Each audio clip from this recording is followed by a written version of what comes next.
There's always a new health trend making the rounds. This time it's called rucking. Yeah, 90s health expert Dr. Payal Kohli is joining us live in studio to explain what that even is. Dr. Kohli, what the ruck?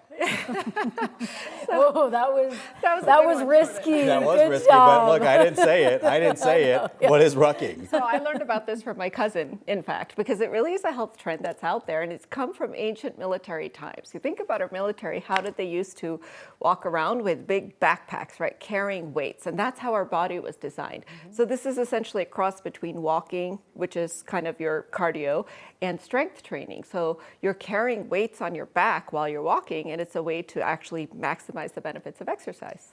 My neighbors are all about this. They were all out there with their, weighted vests, Yeah. and they say that you burn a lot more calories with the weighted vest. Yeah, so 30 to 50% more calories. Wow. It also gets your heart rate higher, helps your heart rate recovery better. So like I said, it's actually a more efficient way to exercise because you get more cardiovascular endurance. It's better for our blood vessel health too, because we're actually using different parts of our muscles. And for those of us that are older or aging, it can help build posture, it can help with bone density, it can help with muscle mass so that we don't lose that as we start to age. What's good for some isn't good for everybody, though. What are the risks that come with this? Yep, so you have to be really careful, right? So you have to be careful that you're carrying the weight properly. So you don't want the weight on your shoulders, you really want most of the weight on your hips. So 80% of that weight should be around your hips.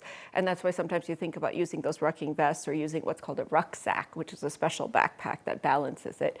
You want to make sure you don't have spine problems, neck problems, because this can be really hard on your joints. So you want to stretch before you do it. Certainly if you have heart disease, you have anything wrong with your aorta, you have high blood pressure, you definitely need clearance from a doctor before you start to do this.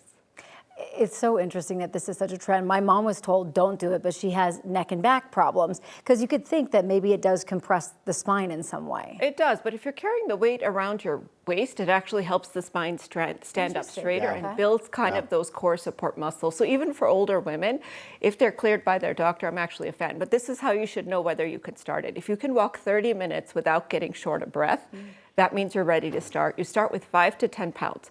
So really lightweight, you work your way up to about 10% of your body weight. So if you're a 150-pound woman, that's 15 pounds. And again, make sure you're carrying it around your waist. I actually recommend a rucksack or a vest because those backpacks with water bottles or books in them can lead to uneven weight distribution, which can be hard on your neck and your back. All right, good to know. Again, rucking. We learned a lot this morning. That's right. Thank you very much.